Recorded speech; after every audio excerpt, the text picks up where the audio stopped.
du réveil de la vie commune de l'Église.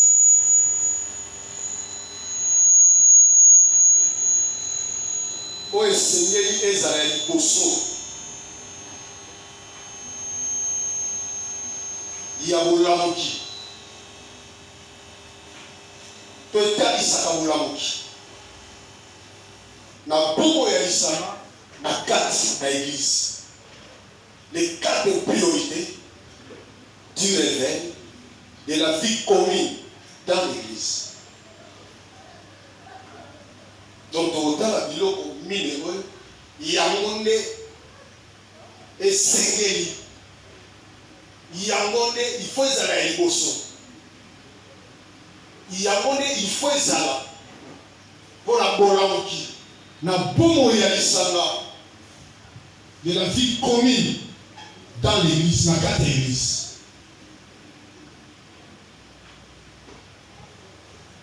Parce que réveil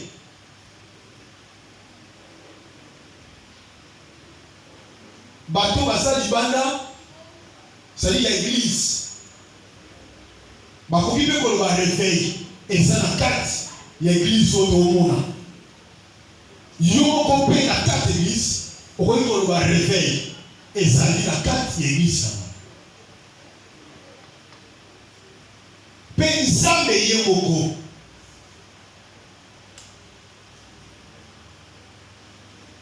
aza mpe na ndenge na ye ekola na liloba na ye oyo Nzambe akopermettre to partager na ton lelo oyo yamonelaka réveil.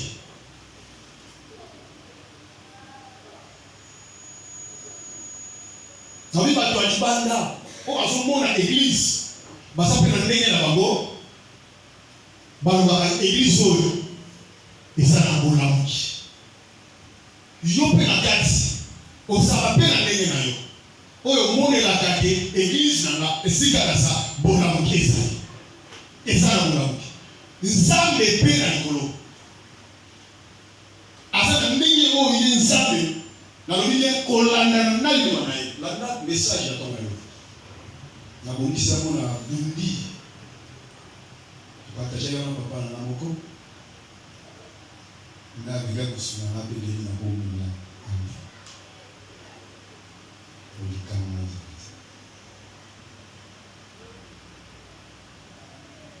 test de base na biso ezali Acte 2 au Mayango verset 1 kino na 47 tokozwa ntango ndao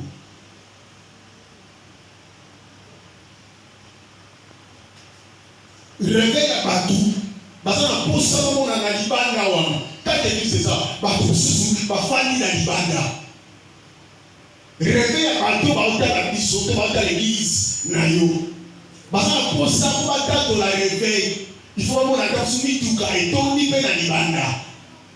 C'est ça les hommes. Waka mosu bisaka oyo epa na biso makambo boye ya kokamwa to ya minene ezali bazondima ta bamoni bato bavandi libanda to bamoni kamosu mituka libanda to bamoni rebele ya bato oyo ezomonisama na biso ezobatire baole matériel yango te nanga bisa yo na décourager kolana Nzambe ye moko yango te za réveil. Amen. Mituka etonda libanda bato batonda libanda bato wana nyonso baza libanda te mpona réveil bazali koaccompagner mpona bato baconfirme encore mais yango kaka te to yango te kaka Nzambe amona réveil na kati Église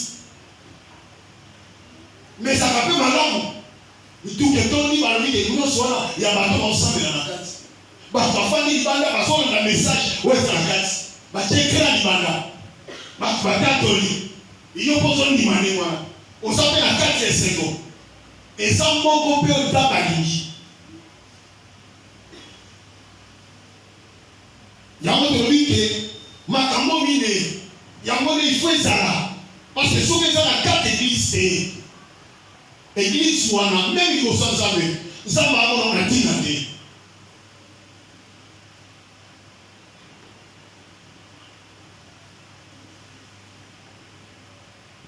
Ancien soir, pendant le verset 1, on va se passer au terrain.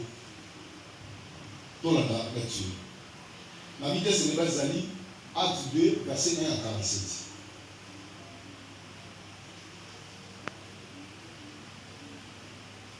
Acte chapitre 2, verset 1, je lis au nom de Jésus. Amen. Les jours de la Pentecôte, ils étaient tous ensemble dans le même lieu. Tout à coup, il vint du ciel un bruit comme celui d'un vent impétueux, et il remplit toute la maison où ils étaient assis. De langues semblables à des langues de feu leur apparurent, séparaient les unes des autres, et se posèrent sur chacun d'eux. Et ils furent tous remplis du Saint-Esprit, et se mirent à parler en d'autres langues, selon que l'Esprit leur donnait de s'exprimer. Ok, merci. Bilobi de Mukolo ya Pentecôte. Wana Yesu sake. Et aise ba eko lesere kotika la esika moko. Bosa na kati ya lisanga. C'est pas que ndenge na ke faut consolateur aya. Bokotika la ndenge wana te. Il faut consolateur aya. Parce que soka yete bokoyeba pe ndenge boko telema te. Liboso makambo yo sela bino simananga. Mais il faut y aller parce que il y a un solo ya Nzambe. Mais il y a un sunga pour la kolonga lisum. Alléluia. La même message est prévu. Bilo ki bafandi lisanga. Bango nyoso esika moko. Ba ye koli na ngolo. Obe basaki na bana na bango. Obe basaki na basi na bango. Bafandi esika moko. Bila esika boye. Bafanda bango nyonso esika moko. Na kati ya ndako moko. Tant bafandi mopepa makasi ye. Batondi sali bibetelo yango. Bango nyonso na molimo. Salide elako kola bisaki bango ekokisami mukolo wana. Batondi sali. Sikoyo bila biwe. Salida motona bango. Moto moko esali lokola lolingo. Likolo ya moko na moko. Bate ko vendre esika moko parce que kola bisaki bango bozala esika moko. Et la Bible dit dans une même maison. Et ça dit ndako batonga na ba prix bien to faniwe. Ndako batonga. La dame bien. Quand on est comme si on a la lisanga, bien que la salle de lisanga est si kamoko. Bafani na ndako oyo tongama dans une même maison. Molimo akiti. Alléluia. Bien, ça va ça la kamakamu na longo.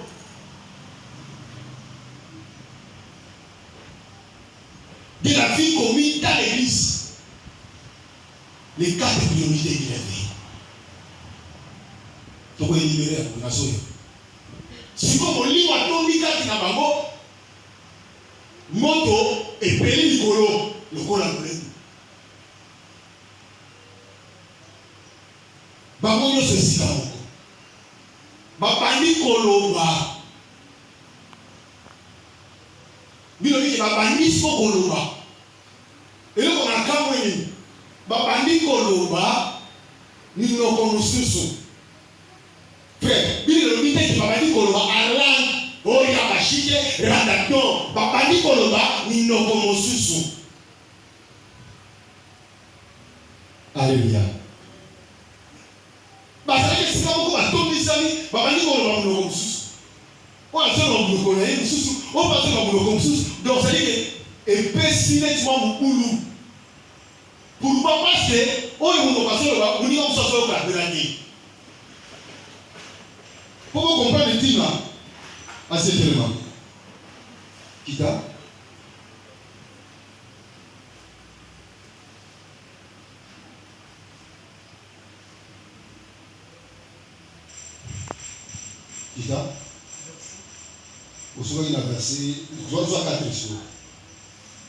Et ils furent tous remplis du Saint-Esprit et se mirent à parler en d'autres langues, selon que l'Esprit leur donnait d'exprimer. Molimo ndao pesa ye, au pesa moko na moko munoko ya koloba. Mais ça dit en langue te, monoko mosusu. Mais mutao pesa mo molimo. Comment? Or, il y avait en séjour à Jérusalem des Juifs, hommes pieux, de toutes les nations qui sont sous le ciel. Au bruit qui eut lieu, la multitude accourut et elle fut confondue, parce que chacun les attendait parler dans sa propre langue.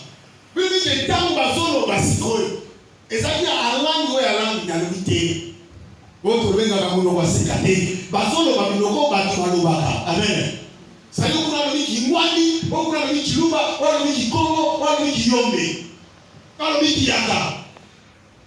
Siko bele ya batu, balaki na Jerusalem bakamwe, babyo banani. Bapusani. Me bato wana tata ndaku, bamoni nyonso esika moko. Bapusani po bana koyoka. Bino libeke moko na moko apusanaki, akomi koyoka na munoko na ye. Munoko leo ya ngaka. Ils étaient tous dans l'étonnement et la surprise. Vraiment. Et ils se disaient les uns aux autres, voici, ces gens qui parlent, ne sont-ils pas tous galiléens? Mais comment nous sommes à Galiléens? Mais comment tu nous vas au Kiyaka, au Mukogote? Makambu ya Nzambe.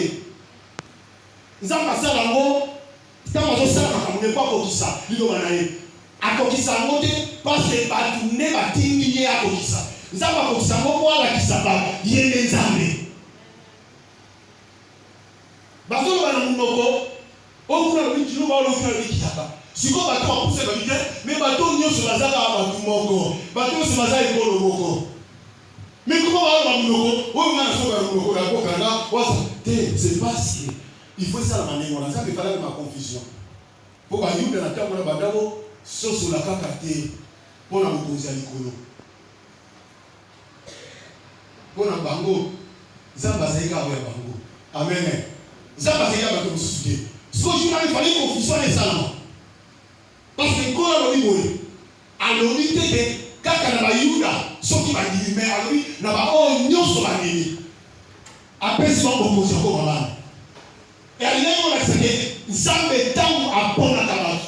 Tangu Nzambe asala ya mtu wana. Ala na yenda na kufanya kati na yeye. Nzambe atala kate, il faut la kaka muluba, toi la kaka mukongo. Et kolo nyonso eza Nzambe. Ya mo confusion les salami. Bako, mais ba to so ba ndele, ba so ba mnoko yo nege nini. Muta mutaso ka ndenge na ye. Ba vite oza bilangwa. Oza normalité. Oza makamususu. Bato balangwe. Balangwe me mutaso ka na ngongo na ye. Nzamba bona kapona kate. Na église mukongo azate, joko azate, muyaka azate, nous sommes tous des chrétiens. Sommes l'église wana. Particularité ça, équipe moi ça na kaka, pour ba moni baluba, pour ba moni bayaka. Ça c'est danger. Basanaka ba mo ba wana na bango. Basanaka ba susciter. Église wana, les a très dangereuse. Très dangereuse. Il faut nous que nous signons le roi, tina nini, bato basaka bikolo mo esangani boye, bikolo mo esangani boye. Sur l'église des années wana, les a très dangereuse. Parce que la carte église, école de santé. Bisonnion se de fanja, ton ça école moko. Bilo biso babi, bato balangwe. Ni ba ba na noko la biso. Oui, il y a mis sur votre travail. Oui, il fallait confusion à les salons.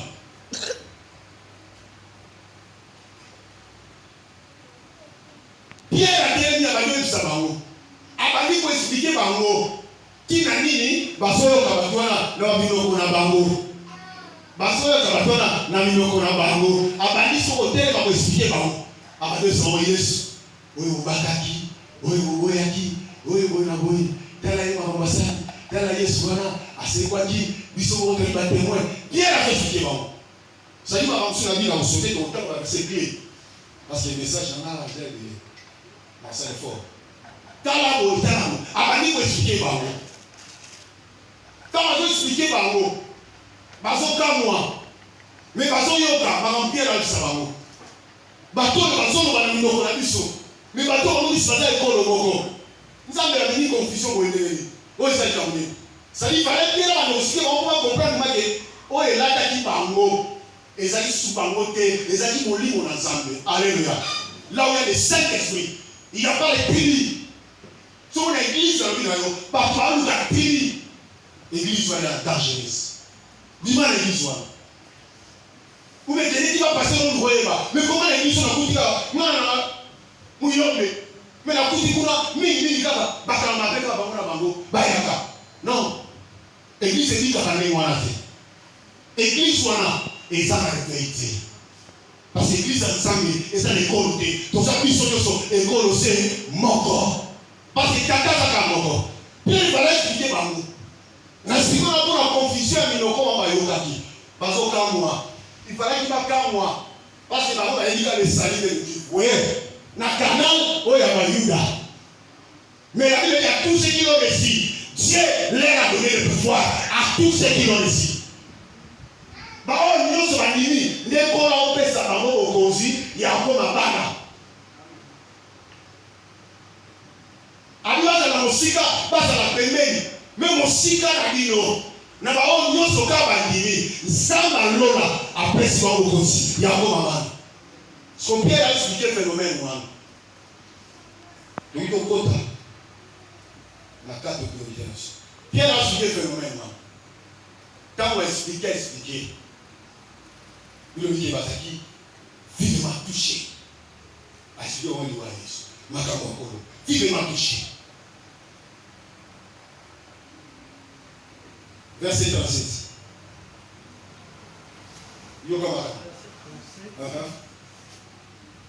Après avoir entendu ces discours, ils eurent les cœurs vivement touchés. Et ils dirent à Pierre et aux autres apôtres, hommes frères, que ferons-nous? Pierre leur dit, répondez-vous et que chacun de vous soit baptisé au nom de Jésus-Christ pour que le pardon de vos péchés et vous recevez les dons du Saint-Esprit. Merci. Pierre a expliqué bango. Tina bato bomonaki balangwe, bolobeki balango masabalango masabate. Ezaka ba prophétie ya ba Joël. Ba prophétie oyo lobama ekala. Oyo ba prophétie no se lobama kala. Bana c'est sama. Ba révélation nyonso oyo za kaka libe. Koso Ancien Testament, OK l'Apocalypse. Nyonso leza autour kaka ya mutu moko balingi Yesu. La Bible a prophétie, la révélation. Oh, nous sommes comme dans la jeunesse. Tout ce qui est l'Apocalypse, nous sommes et ça autour, il y a un moko, babeni Yesu. Balobeni kakaye.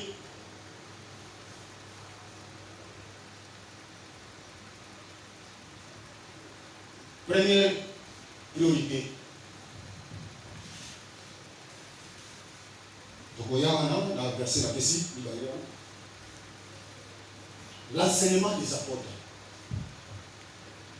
Priorité à l'émotion, la quatre églises au Liu Santu, à Fanda. Priorité à l'émotion. Oh, et ça, la réveil. Yon m'a réveil. Peu bâtiment, mon n'a pas yoka. Réveil, c'est l'enseignement des apôtres.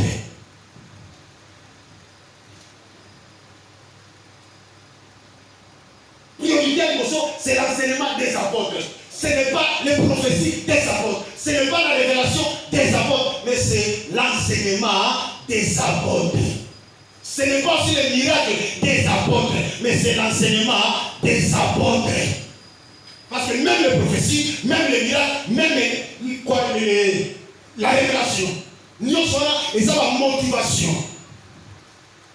Et ça va encouragement. Oh, ça va baisser dans la peuple.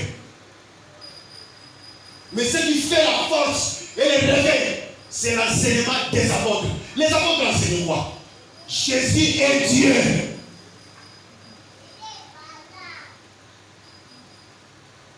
Amen. Les apôtres enseignent quoi? Banda Genèse, qui va souki dans Zacharie. Dieu sera, et le meilleur mouton avait dit Jésus.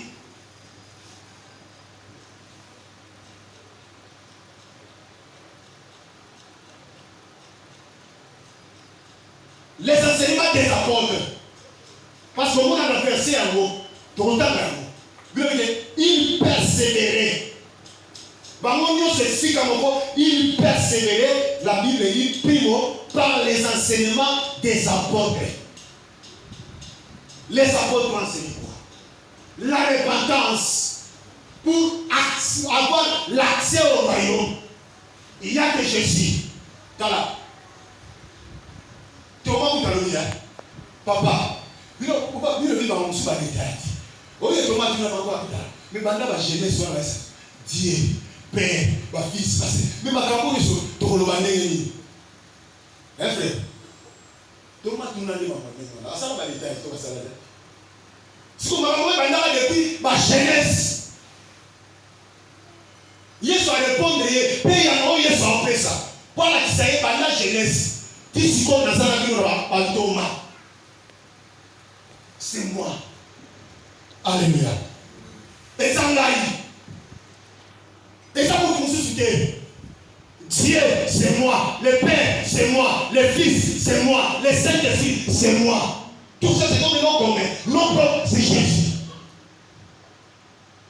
C'est ça les enseignements des apôtres. Mais il y a une église, il faut qu'il y ait la repentance, Jésus. La crainte et l'obéissance à la parole, Jésus. Car c'est l'absolu, la révélation, c'est l'absolu, il y a ma prophétie. Prophétie, comme il y a il y a la Bible. Oui,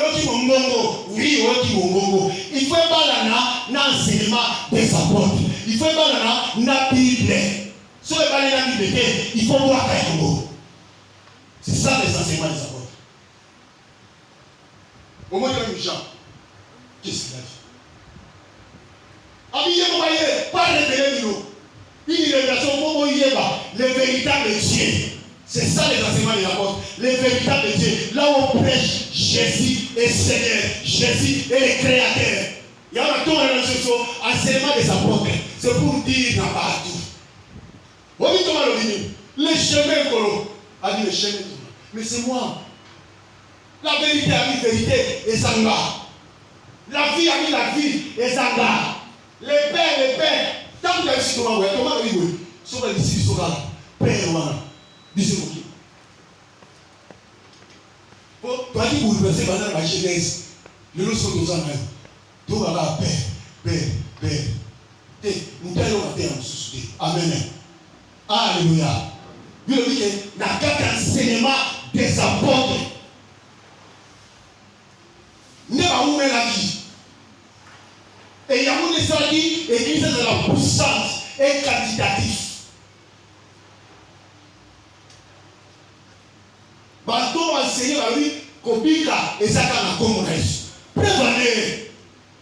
Verset de Tangi. Bayoki, Makamori Samona qui a au Kamwa. Oh, mon Dieu, qui dit que l'on doit battre. Non, on dit qu'on va dire qu'on va, nous comme sous. On a confusé ça. Mais on est sur la question. Ce qu'on va dire à Pierre, ma maman s'expliquait le saut. Je voulais ma prophétie, le moment, ma vie, tout ça. Mais si on a ça la nuit, Pierre est son. Pierre c'est pas là. L'anda de Pierre est son. Pierre leur dit, répentez-vous et que chacun de vous soit baptisé au nom de Jésus-Christ pour le pardon de vos péchés et vous recevrez les dons du Seigneur. Voilà les enseignements des apôtres. Pierre a dit soit à côté de Sabango pour que l'église devienne quantitative. Il faut baptiser Baya. Mais oui. Vous eke moko na moko na bino abatisama na nini na kombo tata ya mwana pe ya Molimo Santu yango Pierre. Mais c'est même Pierre là a signé sur bien yoza mwana là wa uti na likolo ezali Pierre Pierre bon tout qui est bien pour makambo ezopesa biso mobulu Pierre wana Yesu ali balobaka nini mpo na nga bato balobaka nini mpo na nga mais bino bolobi nini bato bavanda kimia bakoto yangola te bien Pierre alisi ye boye osakwa na nzambe alléluia il fallait Pierre awako alisa bato boye bolobi ondini bongo na mitema bobatisa na komba tata pe ya mwana pe ya Molimo Santu. Il fallait savoir parce que c'est bien là Christ a dit révélation aux années. Tata ou la zaniko. Alléluia. Mais ces jours-là, bien aimé, ici quand Molimo Santu c'est Jésus l'unique Dieu. C'est Jésus qui change le cœur des hommes. C'est Jésus qui fait monter l'église. C'est Jésus qui gagne les âmes. Et le baptême, ce qu'on a comme tata pe avoir comme ça après qui kuta na sensa. Quand tu évolues comme on enseigne, on va pas changer. Même dans les années de temps, ce qu'on va baptême au nom de Jésus. Alors lui même oyabi, bon baptisa na kombo na Yesu. Pona bolingisi owe tomata batunga koloko tomadaki mururero mais ce que c'est jour là Pierre papa il était revenu et le Saint-Esprit est venu maintenant parce que c'est lui qui va conduire l'église jusqu'à la fin du temps. Or le Saint-Esprit là c'est lui même parce qu'il a avec nous même si on a na koza la kaka na bino na kozonga manifestation Molimo et continue na kaka Pierre. Dans la bateau à Télémana, non, non, Bazaki Batoma Yéli, Baye Baki, jeunesse, non. Tina Bazakari, Baye Bakit. Mais Pierre, il a quand même dit, on va dire, au moins il y a Soana. Au Père, au Fils, c'est Jésus. Et vous devez être baptisé au nom de Jésus. Pourquoi? Pour la ici, il y a ma source, Père, bonsoir, les dons du Saint-Esprit. Baptême, c'est ça les enseignements des apôtres. La repentance. Accepter Christ comme Seigneur et Sauveur. Dieu unique. Abivons au baptême, la combo na Yesu. Pour na bolimi ici, il y a ma source, Père, bonsoir, l'ikabo, il y a Molimo Santu. Père, en dehors du nom de Jésus, le Dieu unique, il n'y a pas de don de Saint-Esprit à toi. Parce que nous sommes dans la manifestation de la carte, nous avons confirmé que c'est lui-même le Dieu. D'abord, j'ai dit, les créateurs là, la parole là, fait chair, c'est Jésus. Pas compliqué, on dit. Sous quasiment par contre des années. Réveil des années. Et l'église, il fait ça. Combien encore? Pour nous dire que 2 ou 3, nous sommes réunis à cette époque. C'est Christ, le Créateur. Il faut utiliser ça là. Combien encore? Ceux qui partagent en quantité d'amis, donc pas exemple. Bon, si on a vu ça, papa. Donc, quand on a fait Yesu, on ne peut pas nous soutenir. Même jusqu'à maintenant, parole l'on dit, les enseignements des apôtres, ils ont enseigné Christ comme un Dieu. C'est là l'on dit que Christ, la vie, Christ, le chemin, Christ a confirmé Thomas. Pierre, il a confirmé. Soit pendant Yesu a dit que Bokende, Boye, Koïsa, Tunyoso, Malakunanga. Et là, c'est monté, Thomas mon côté, Abaïse, Tata, Moana, Molimo Santu. Et ça, c'est la Bible. Tu viens de voir la Pierre.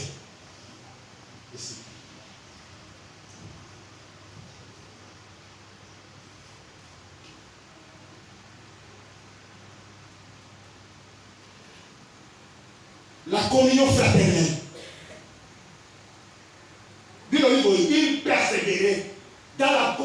communion fraternelle. Baumelaki.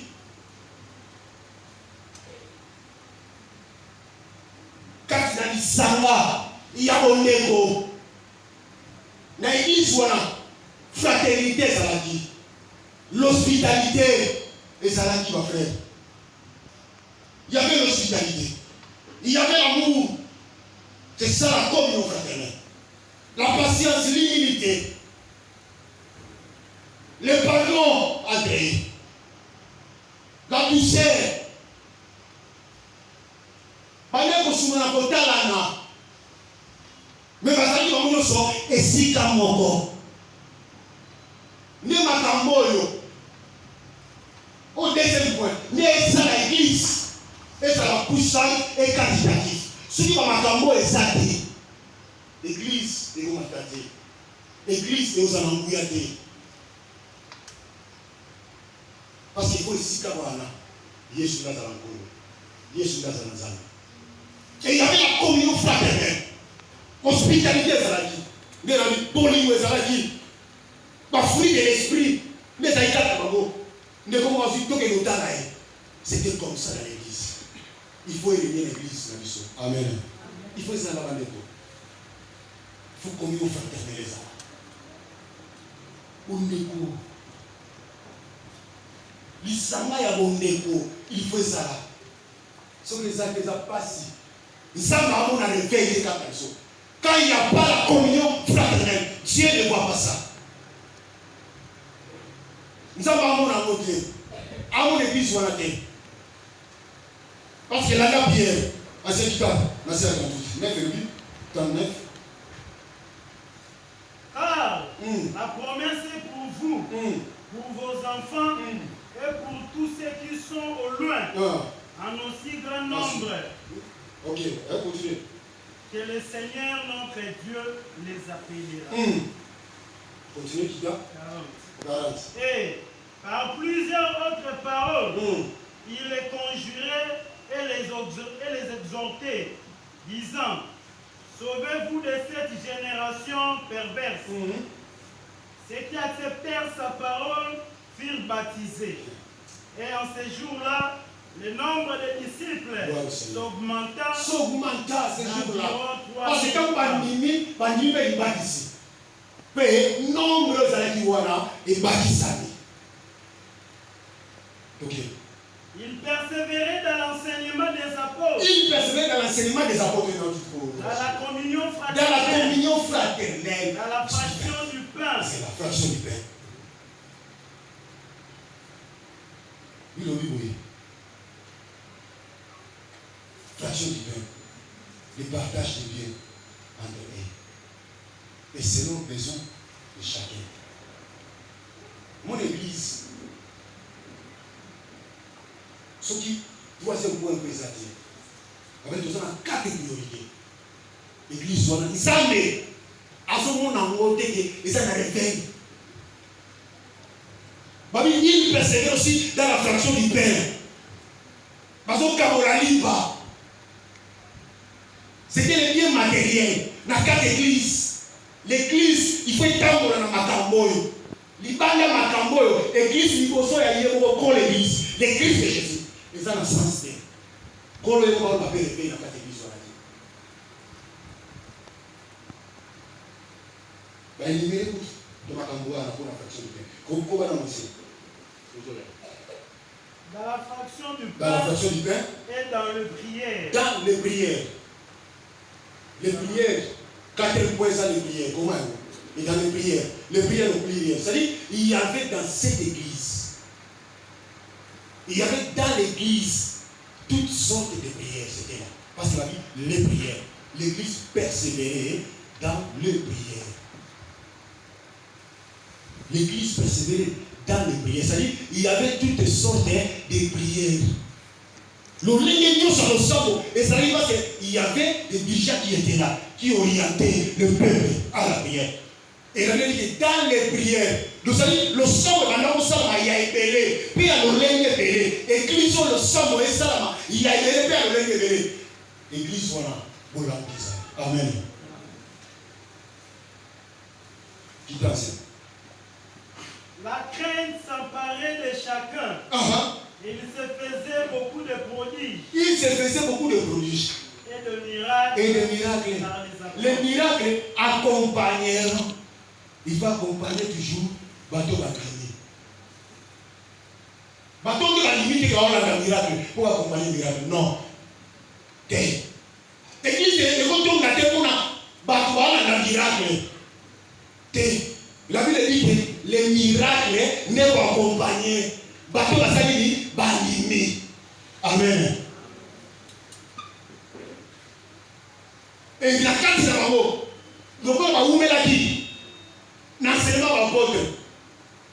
Dans la communion fraternelle, dans la fraction du pain et dans les prières, va produire et va aller au salut. Amen. C'est parce qu'ils étaient ensemble. Il faut lire l'église. Il faut lire pour y aller en d'accord. Il faut qu'on m'appelle en d'accord. C'est très important.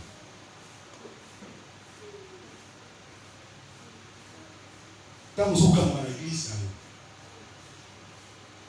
et nous sommes là, nous avons yoka, il doit y ensemble. Et quand nous sommes là, quand il faut au moment où il y a des décos, et ça. Et quand au moment où il y a des décos, ça. Quand il y a mon livre est à la numéro enseignement, quoi? Tous ceux qui croyaient étaient dans le même lieu. Dans les mêmes lieux. Et ils avaient tout en commun. Et ils avaient tout en commun. Parce que Bandimi que Christ est le Seigneur et le seul chemin. C'est. Libana naïe, vous allez zater, mon sous pas zater. Si comme il dit que bateau sur Bandimaki, Basaraki n'a esika mon corps. Na posé la paix mon corps. Na posa mon corps. Bamonio sur Bandimaki. De l'église et dans chacun, rien que ceux qui ont accepté Jésus. L'église est à la puissance et ça quantitatif car d'ici Kawana, Batou, Bandini, Christo, le seul et le véritable. À ce moment-là, l'église est puissante et quantitative. Amen. Même vous êtes à 2, même vous êtes à 3. Il suffit Christ est Seigneur. Il suffit la repentance et dans le cœur des gens. Les gens abandonnent le péché. Batou a dit qu'à et bateau va y aller liboso dans polo va y aller pour amoni ba miracle non va y aller parce que va comprendre que moi quand je suis dans la vérité donc il est quelque part et pour qu'il est quelque part nous devons accepter ce temps les gens vont à l'église et on entend aux amis ça mi balé l'église quand le Seigneur est Seigneur le miracle de Koyan Yamo Moko quand les gens sont unis il y a cette fraternité. Fraternité. Ils vendaient leurs propriétés et leurs biens. Ils vendaient leurs propriétés et leurs biens. Au moment où on a communion fraternelle, fraction du pain. Donc, et ça, nous avons frère Christian. Au moment où tout parle, c'est que Kevin a sa propre classe. Ou famille, là, on dit non. Kevin, allez, on met à combien? $1,800. On dit que nous avons frère, au début, nous avons au petit frère, $1,800. C'est ce qui s'est passé. C'est ça l'église. Quand est-ce que vous dites et ça fait. Mais comment c'est possible. Si ça n'a pas fait ça. Et il en partageait les produits entre tous, selon le bien de chacun. C'est ok.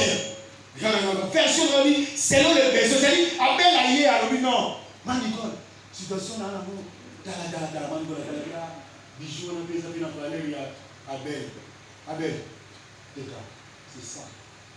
Les mamans, ce qui l'église est sacrée, réveil est sacré selon Dieu. Et selon les enseignements des apôtres, ma caméra sur les athées, ce qu'on va pas si il y a un peu ça de mon aïe. Aux athées, la fête arrivée à ça aux athées. On a voulu payer aux affutis. Payons quand il va dans ça là-haut, assis, ok? Ils étaient chaque jour tous ensemble. Tous ensemble. Assidus au temple. Oh là là là là. Et ils rompaient quel genre de pain. couple à la boue? Tu es mardi, tu es ensemble. Tu fais du mardi, tu fais du jeudi, tu fais du dimanche. Est-ce que vous voyez pas le ça va déclencher chacun? Tant que vous n'avez pas vraiment la tête de vous. Est-ce que vous avez ça? Ok. Ils rompaient le pain dans leur maison et prenaient leur nourriture avec joie et simplicité de cœur. Simplicité du cœur. Il faut savoir de tout. Amen.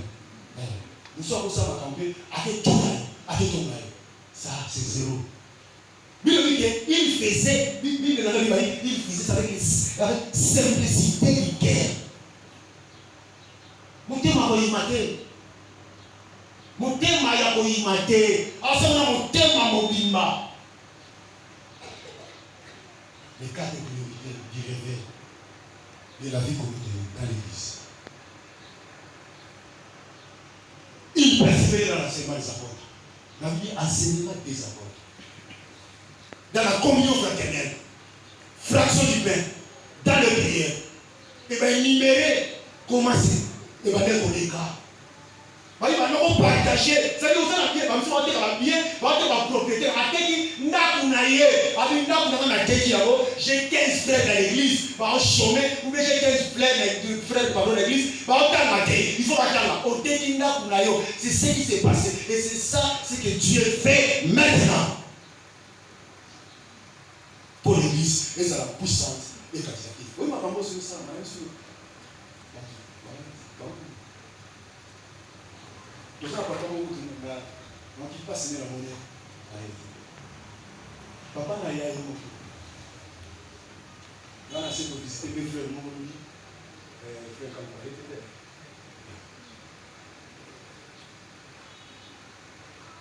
C'est un s'il vous plaît. Pardon. Tellement. La télé qui nous. Voilà, merci. Nous avons 4. Tout à l'heure, la terre a monté. Papa Guillaume dit qu'à lui a dit, la Zoé a dit, il faut laisser la choix à l'église. Ah, c'est papa, aussi ça va ça. Il faut laisser la choix à l'église. Azoé, c'est quoi lui? Amilobé lui, Abi, tant en coma, awa, dans la côte d'Aboué. Parce qu'il y avait des églises. Tant voyez, à Comiwana. Après, comme tu sais, moi déjà, je vais t'aider. Parce qu'il y a des gens qui ont pas d'aller. Pour le tout ça, il existe. À ce moment-là, ta manière, ça va dans quelque part. Habitant à Comiwana. Habitant à papa. La terre est sur le bois. La terre va bien maintenant. L'église, on a laissé le bois. Parce qu'il n'y a pas de temps. Parce qu'il y a souvent pas de temps. Habitant à Zonga. Nous avons eu Sina. Moi, il était là. Nous sommes là. À part l'esprit. L'esprit va avoir ça. Aïe, ma vie. Dans la gauche. Moi, nous avons pas de façon. On a c'est pas là. Avec la gauche, avec la gauche. Aïe, l'église. Aïe, maman, la église, c'est ça. La salle, il choix, la vie. Le corps, la maman, la église, il faut nous placer ensemble. C'est ça, Dieu. Habitant avec qui vous avez l'église, à mon église, c'est messager. Moi, l'église, la Junio, et encore. C'est ça le réveil. Réveil en haut. Amen. Réveil en haut. Si on a une attaque, il faut qu'on assume ma campagne si on est libéré. Mais c'est ça le réveil. Parce que il y aura le réveil. Ok. Donc le dire. Louons Dieu et trouvant grâce auprès de tout le peuple. C'est l'analyse. Ok. Ok. Voilà. Louons Dieu et trouvant grâce auprès de tout le peuple. Ok. Et le Seigneur ajoutait chaque jour à l'église ceux qui étaient sauvés.